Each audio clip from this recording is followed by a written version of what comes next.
Okay. So look, good morning, folks. My name is Patrick Downs, and thank you for joining us for what I'm sure will be another really interesting Institute Masterclass in the current series. We're very fortunate to have Freudian slip, Professor Simon Haslam here with us this morning, who's going to share his thoughts with us on where he sees the line of travel over the coming years for the management consultancy profession.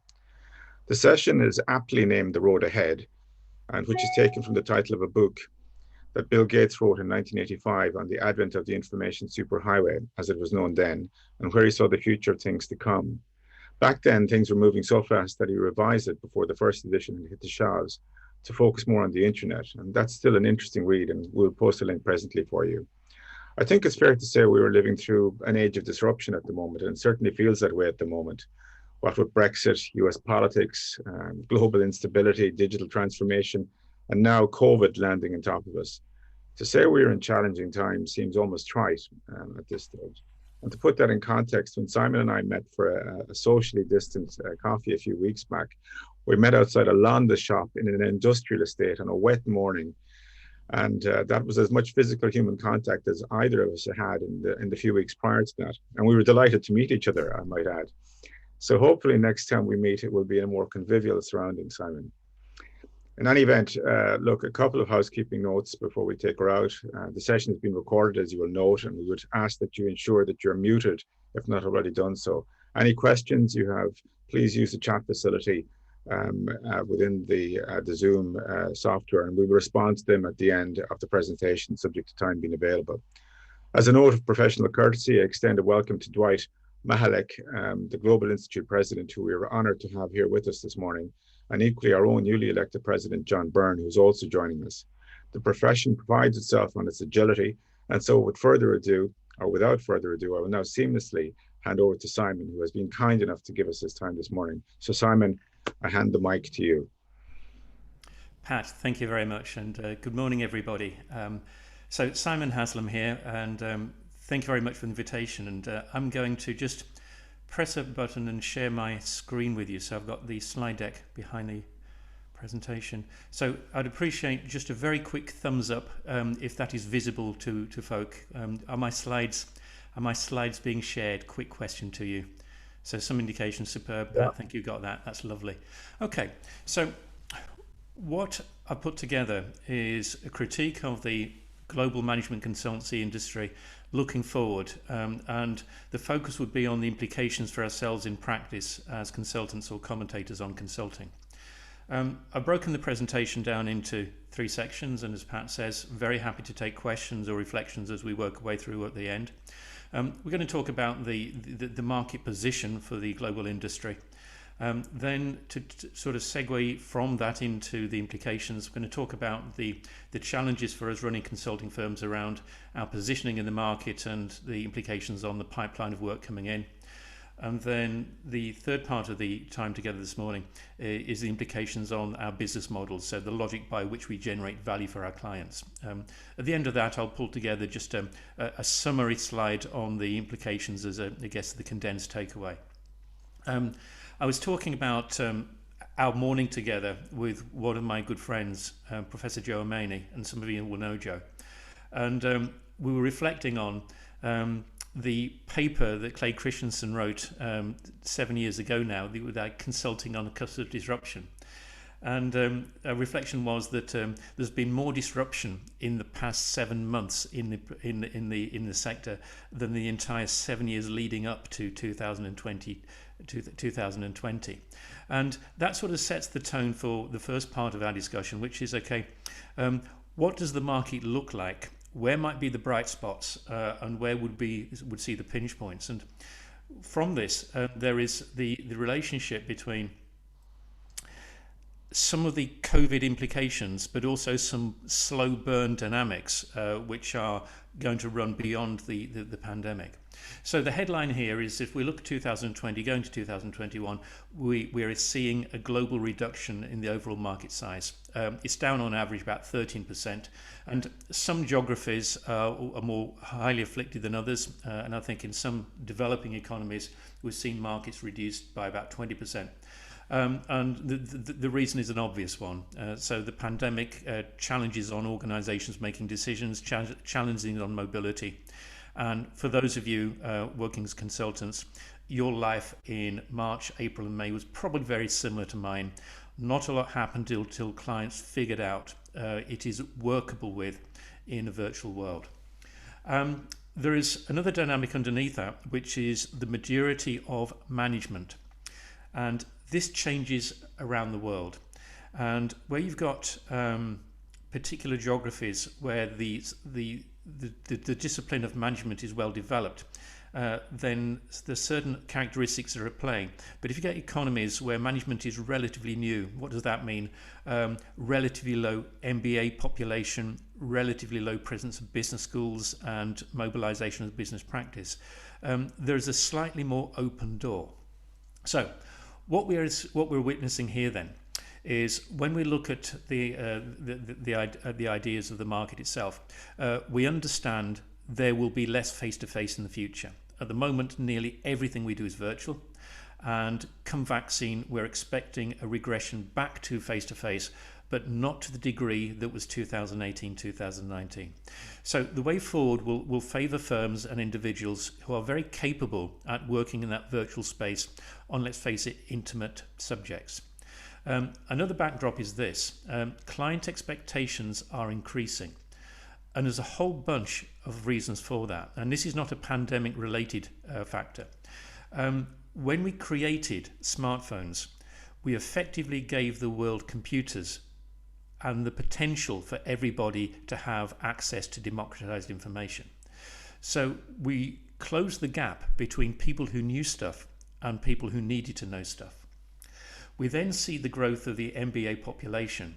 And over the past few decades, with organizations having a lot of experience of consultants, the heady days of high margins of the early noughties are now long gone.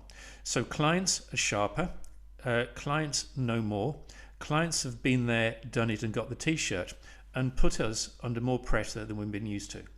And that we can expect to rise. The other dynamic, which I just want to home in on, is the growing gap, and I just emphasize the word growing, between standard consulting recipes and what I've labeled here as secret sauce. So in effect, a client uses a consultant for two reasons. Reason one is they know exactly what to do, but they haven't got capacity. Reason number two is they don't really know what to do and need to find out. Now, the former is the idea of the standard approach. And so what the consultant does is he provides the body shop, the capacity, the arms and legs to do. And this is the area which is under great pressure. And if your business model is one of those people where you are enabling the client to do what the client knows what to do and how to do it, but you're providing capacity, the world doesn't look too rosy. And the opportunity then is the widening gap to the secret sauce. And this is where the client perhaps has got some kind of sense but can't join the dots themselves, and you are bringing insight, expertise, you're bringing process skills that the client doesn't have. This is widening and creating clearer blue water from the standard recipe. So you know the implications. The standardization commodity days is favouring large firms, and even then it doesn't look too pretty. And the opportunities then sit in relation to what we refer to as secret sauce. So let's talk about where the bright spots are, what's on the ups, what's on the down. There have been some slow burn growths in sectors to be admired financially. So if you're a consultant and you do financial services, if you do digital, if you do energy, or if you do pharmaceuticals and related health, then you are in buoyant markets. And the expectation is those will continue to be buoyant on pretty much a global basis. Now, what we've also got is some accelerated kicks. So data and digital especially, cybersecurity, and a whole bunch of consulting under the umbrella of COVID are experiencing substantial growth. And for those of you old enough to remember like me, you will fondly recollect what happened after the global economic crisis, how the world's commercial appetite shifted towards lean. And the same thing will happen with COVID, that post-event, organizations will want help to do what they should have been doing in the first place. So the COVID version of Lean is consulting around risk, consulting around resilience and organizational resilience, and consulting around governance. And we're already seeing a growing appetite for these things. So as well as saying finance, digital, energy, pharmaceutical, great. The particular high points to recognize would be the advent of the bigger kick in data, cybersecurity, and the COVID related. The stuff that will get progressively more challenging is the broader school of management, which is really bizarre because here we are talking about management consulting. And with the democratization of management content, so we have more better educated managers, many of whom will spend time in consulting before management and vice versa. What we have is the lack of mystique now around management. So the days of the general management consultant are probably, if not over, well and truly numbered. So let's think about then the implications for ourselves in terms of consultants running practices and engaging with clients. And when it comes to position and pipeline, this is a quotation from somebody I was working with on Tuesday evening. And she introduced herself and her consulting practice to myself and my colleagues. And she used these very words. And she is homing in on the recipe that would be hopefully encouraging us all. Super, super niche. Now, I won't share the brand of the firm, but what she had done was meld together psychometric profiling with wine tasting to create a specific capability. And the super, super nicheness, she knew exactly the target client, so which corporate she was going to sell into and which question she was answering for that corporate. It was forensic. Yesterday morning, I had a call, and it was to do with a book project that I'm leading on behalf of the Global Institute. And there was an organization with a footprint in 38 countries, again, super, super niche. They only do one thing for a living, despite being on the planet for 18 years, and despite being multinational, all they do is help large and medium-sized management consultancies get better at business development. So in this world where general management has gone, the encouragement then is to think about what super, super niche looks like for us. So to commercialize this as we work in the digital field, we are into the relationship of what's referred to as the signature service and then leading to the entry product. Now, I'm borrowing the words of one of my colleagues here, Martin Williams, and the idea of a signature service is the sweet spot in the market for you. And your signature service is a melding of three things. What you love doing, what you are fundamentally good at, and what a whole bunch of folk out there truly value. And if you've got that coincidence, you are probably looking at something that has commercial merit and you would be world class at its execution.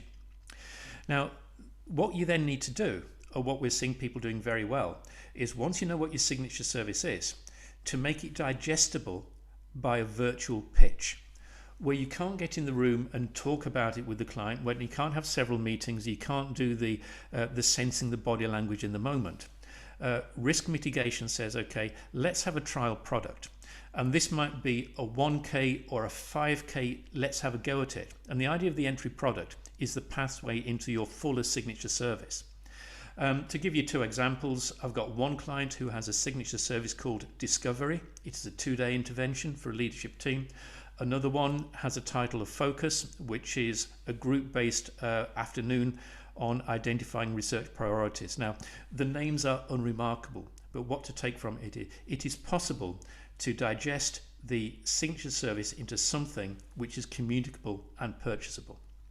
And behind it is a gravity of thought leadership, which means that if we're going to have a position that is niche, we need to be not only on the pace, but leading the pace. So thought leadership for us in consulting has really 4 qualities. And thought leadership needs to be original, not to the world, original to your target audience. It also needs to be robust. So it's not something you thought about in the shower. It has some kind of research underpinning, some kind of foundation to it. It needs to be valued and relevant to the market in question. And it needs to be commercializable by yourself. So if you can do that, if there is something to back your things to service that is laudable by the market, that gives you a distinctive advantage, that's thought leadership. And sometimes the kickback I get from people on thought leadership is this: intellectual property leakage. If I put it out there, somebody will take it. And a reflection of this, that thought leadership, our investment in it, is purely a cost of doing business. Of course it's going to get plagiarized. Of course people will rip it off. That's not the issue. But the key thing is the words of doing business. If we are not thought leaders, we're probably not going to be around the table in the first place to do business. Where we go to next then is reminded of an advert. Now, I live in Scotland, and about 4 years ago there was an advertising campaign run by the government, which is all about the individual and their digital twin. So you had the real person and then his caricatured digital twin. And it was a reminder of that the more we engage virtually through social media platforms, through our e-commerce activities, the more we are unwittingly building up a profile which is a personification of us in the virtual space. And the encouragement here for us as consultants is to recognize that increasingly the profile that is important to us is our digital twin. So we might think about the degree to which we present well to the world virtually. How many of us on the call have perhaps had a digital audit of the way our LinkedIn, our website, our platforms react together, our Twitter feeds, because that becomes the way that we are viewed by the world outside. And there's a phrase you're probably familiar with, that the future belongs to those who show up. I firmly believe that, and all of us in the meeting today have shown up to interact. The future still belongs to those who show up. And to quote the words of the great American consulting trainer David Fields, when we talk about showing up and when we use the term network, it's not about who you know, it's about who knows you. So the digital profile is key to being known by others. So if we were to continue the thread on this one, let's just have a think about the implications then on our business model. We are moving away, and for many of us, the first point is not a main issue because many of us tend to bid and price on projects. But larger firms will often do something called billable hours. So here's a chunk of work, and the hours incurred by the consultants at various levels are booked against those hours. What we're seeing is a shift away from the abstract billable hours to things that are incredibly tightly bounded, priced per project, rewarded on outputs or even outcomes, and the solutions, rather than being generic management, to be incredibly tailor-made. So if we think move away from the high street bite off the shelf type tailoring to going to your specialist and getting them made to measure garment for you. So that's the fundamental shift we are seeing in terms of the business model. And underneath that, there will be two dynamics. For a whole host of reasons, we are seeing what's referred to as the rise of freelancers. And an estimate in so many markets, and the UK would be one of them, is 20% of the value of the management consulting market is in the hands of solo practitioners. So freelancers, sole traders, very small enterprises, and we know that consulting is a long tail profession. So we're seeing the rise of this as a cohort in the profession. And with that then becomes the evolution of mechanisms to make that more efficient and make that more valuable to clients. So we're seeing the growth of portals. So there are portals by which we can interact with other freelancers. So Upwork, CoMatch and Talmix would be three examples. There's also portals that enable us to create what's referred to as a virtual firm. So there is no office, there is no permanent HR of note. There is a brand, there is a website and an infrastructure of associate relationships underneath. The model I'm used to is an 80-20, where I'm part of that recipe. 80% of what I build comes to me, 20% goes to run the firm. I'm talking with one of my good friends and fellow consultants yesterday evening, one firm in Australia where the relationship is a 97-3%. The firm runs very capably on a margin of 3% of billable work, of billed work, the 95% going to the freelancer.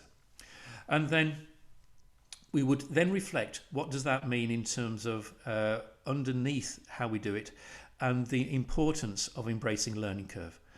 All of us will have recognized that what happens from year to year is we become more efficient. Why? Because human beings are inherently lazy and we look for shortcuts. And that's the basis of the learning curve research. So what we then need to do to say if we're going to be successful is how do we accelerate the characteristics of a learning curve? We will naturally learn. So the opportunity then comes from how do we outsource and how do we take advantage of different regimes.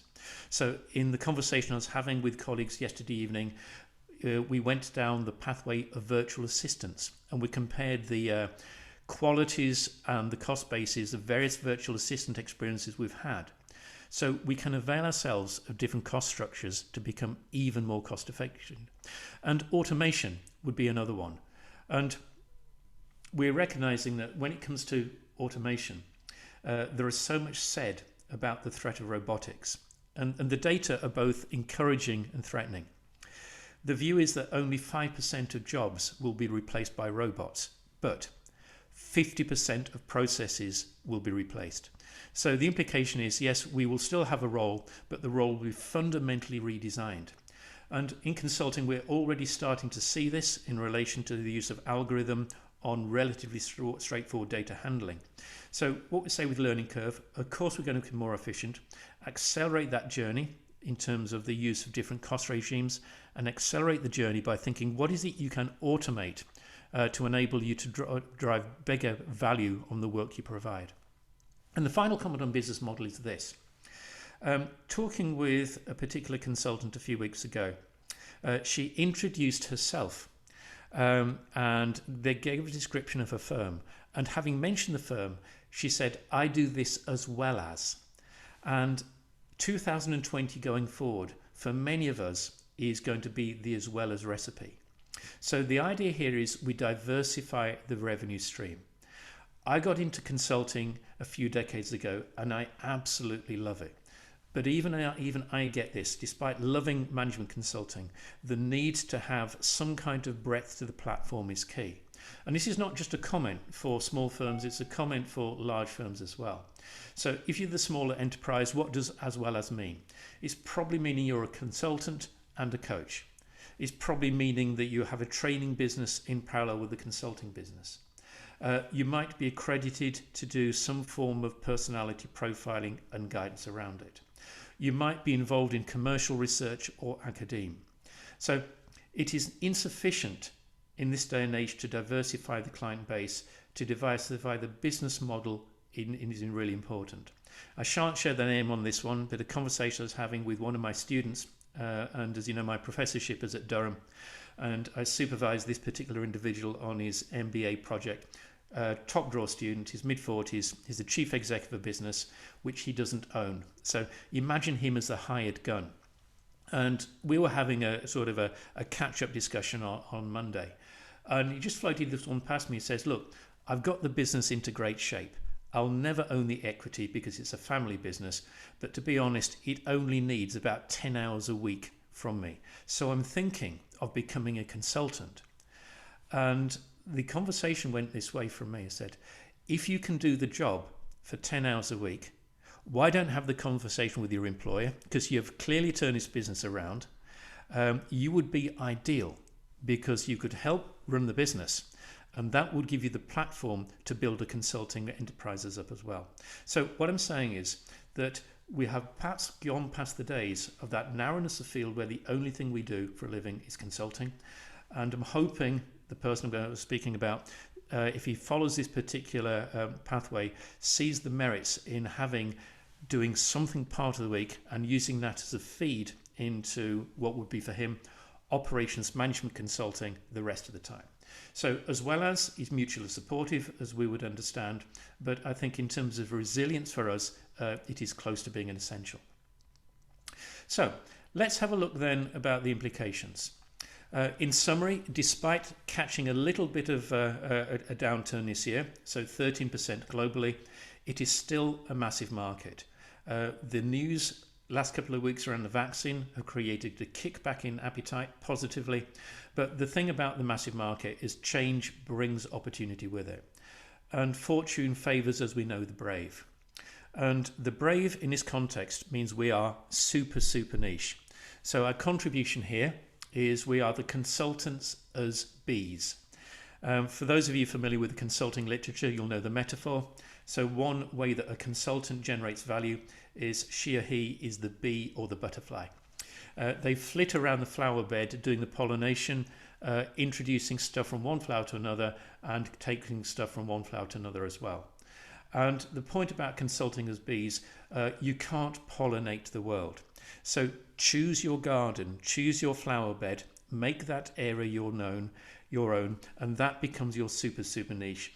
And the more you are intertwined with that area, the more you develop your expertise, the more your reputation grows, more the thought leadership will naturally happen. I used on the previous slide the term freelancer. I think the term freelancer is okay. It is part of common parlance. It probably doesn't play to what we're talking about because to me, I don't know your interpretation, freelancer sounds a little bit benign, that they are picking up the crumbs rather than necessarily taking the lead on this. So part of the language that's emerged is the term solopreneurs, and I think this is what we're talking about as consultants going forward. And this is not just practitioners who are individuals, it is people trying to make an impact in firms. So not only are we fantastic at delivering, but we're also realizing that the easiest part of consulting is delivery. The two challenges for us going forward is number one, how do we sell? And number two, how do we change the organization's model into working in the digital area? So socialpreneurs is this idea of that entrepreneurial flair to actually focus on fantastic delivering. I'll concentrate on that, but I am proactively moving forward into that sales thing, and I'm also proactively moving forward into the digitization agenda. And the question I would ask you is, how digital can you go? And underneath that, there is a phrase from perhaps the best book I read last year, which is Seeing Around Corners by Rita McGrath. And she talks about the challenge of trying to run an organization strategically in very volatile times. And all of us have felt that. And one of her recipes is this: you instrument the edges of your business model. And the contrast is you never bet the farm. So when you move into digital, you don't suddenly take what you do and put it on a digital platform. You take some of what you do and try it out through a digital angle. So my encouragement to you is this: if you haven't tried a virtual platform, if you haven't done Telmix, if you haven't done Upwork, give it a go. Don't subscribe to the entire thing with all of your business. But Rita McGrath's point is, if you're trying to generate value in uncertain times, the way to do it is to be part of the process. Instrument the edges, take the fringes of your business model, get them immersed in the new area, and see how that plays for you. Now, final comment in here, and this is a song lyric, and those of you who are familiar with Dolly Parton will know the song 9 to 5. Pat and I were having a reflection on the evolution of consulting as it relates to people who have been around the sector for a while. And I would have a view, and Pat I'm sure would agree, that age is no discriminator. There are pluses and minuses to a bunch of decades on the planet, but the big discriminator is our effort to want to make transformation happen. And the Dolly Parton lyric is of the routine working day. You work from 9 to 5, but when we're talking about consulting going forward, if I'm going to be focused on being valuable under pressure, if I'm going to be focused on thinking about selling in a new way, this idea of the signature service and the digital pitch, if I'm thinking about how I can accelerate the efficiency as well as building up thought leadership, I will need to be extraordinary. So working 5 to 9 will place sectoral shift demands on those consultants who want a resilient organization going forwards. It's not to say it will be easy, but I suspect all of us in this particular session are unified by one thing. We really, really enjoy consulting, and we really, really believe it is a valuable endeavor to the world. And when we've got that behind us, working from 5 to 9 doesn't seem to be a challenge. So that's where I'd hope we would get to. At the end of the slide deck, I've just acknowledged the sources and the people who've provided data and perspectives. But Pat, that's probably where I would want to go to in terms of formal presentation, and very happy to pick up questions. What I'm going to do is probably just stop my screen share and return to the main room. Simon, that was powerful. Thank you very much. A real tour de force, and it's been a pleasure to listen to you. My apologies to some of our colleagues. We had a slight technical glitch there earlier on, but we overcame it. So we are recording it, and we'll send it out in due course to everyone. So, and thank you for Simon for allowing us to do that. We have getting some questions through and have got some, and I guess perhaps maybe I'll lead off, if that's okay, Simon, with just some thoughts. We have been discussing it in advance, but the whole area which you touched on in terms of the profession and the super niche. I mean, where does the future of, I suppose, the generalist in terms of management consultancy, where is the future for that particular role? And how do you see the demographics of the profession evolving in that sort of context? Particularly in terms of the generalist, because a lot of, for instance, our grad students might come in from a more general background before they go super niche. So how do you see that dichotomy evolving? Yeah, if they're grads and they're with a firm, they will have an okay ride, because as the foot soldiers in the firm, there will always be the appetite for something like process improvement and change management. And larger firms might be doing that because there is money to be made, and that client relationship demands that project has an element of it. The issue here is it will not be high margin. So if you're the graduate on the career trajectory, you might accept there will be relatively mundane work, and you are purely there to enable something the client knows how to make work. And so it might not be the rewarding, but it experience, its time on the CV, and as you say, Pat, you can then progress to think of the niche.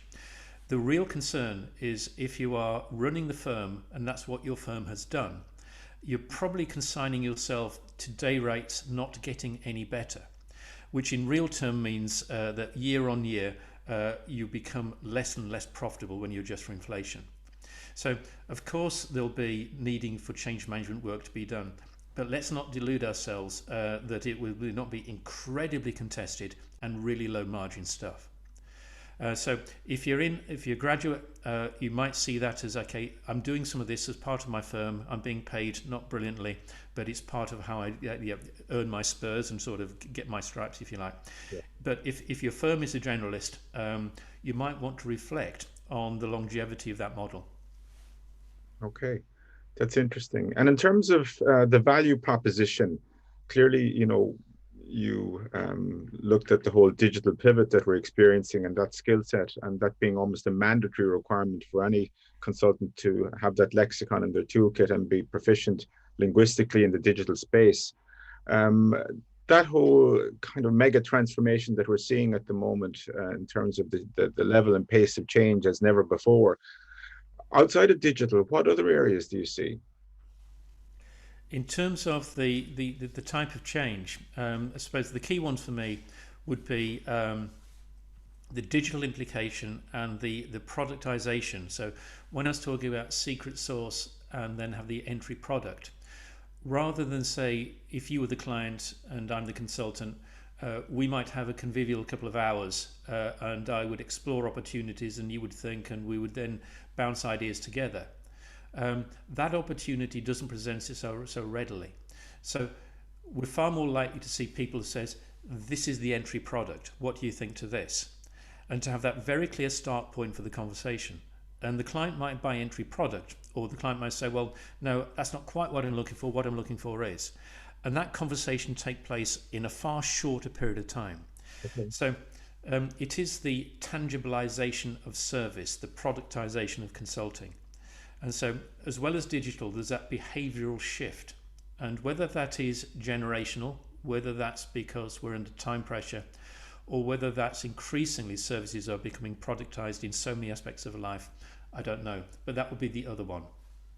And just maybe just to tease out in terms of added value, I mean, as consultants, part of the secret sauce that we bring sometimes is the mission creep that allows us to explore other opportunities for expanding billable hours, if we can be so blunt in the American fashion. In a digital world where we don't have the opportunity to come face to face, and a lot of business is done over trust, which is built up over a coffee or a beer or a glass of wine or whatever, and that kind of resource has been set aside from our toolkit at the moment. How do you see us overcoming that gap in terms of expanding out our offer to clients when we don't have that sort of key physical relationship with them? I think that's a relatively easier fix. There will still be the opportunity for mission creep, and you know this as well as I know this, that you have to have the contract in the first place and have built the relationship to get the mission creep. But once you've got that trust-based relationship in place, once you've got it in place, you can then have a conversation with the client, and the client, you don't have to be face to face. So one of my yeah one of my clients is based, it's NASDAQ listed, based in the US, and myself and the chief strategy officer, who's my primary client there, will do a monthly check-in over WebEx. That's their platform of choice. Now, I've spent a lot of time working with this client, so we would know each other enough in terms of to get on well face to face, to have meals together, and we can continue that tone of conversation even though we're not in the same physical space. But the point about mission creep is you have to earn the right for the mission to creep.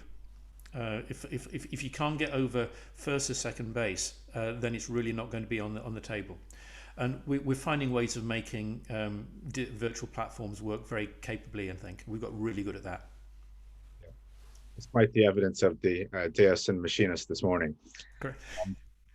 Okay, so folks, if anyone out there in the digital space this morning listening and watching, any questions that you want to ask Simon, as we have him here in the hot seat and he's willing to share his knowledge, which is a rare opportunity. So the floor is yours as well. So please pop them in the chat box, or if you want to go off mute perhaps and ask a question directly, feel free at this point as well.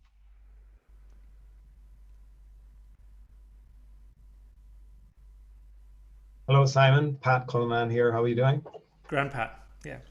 So my question is, there's a lot of discussion about digital, Internet of Things, Industry 4.0, and in large part, it appears that some of the industry don't know what that means yet. There are a lot of people talking about it, but has it started to transition into the doing piece where they're changing their ways of working yet? Have you seen that? Yes and no. Two things are going on. Firstly is there'll be a latch onto the bandwagon. And so a conversation yesterday evening on the call I was mentioning earlier, a specialist, and she's an expert in the classification of data.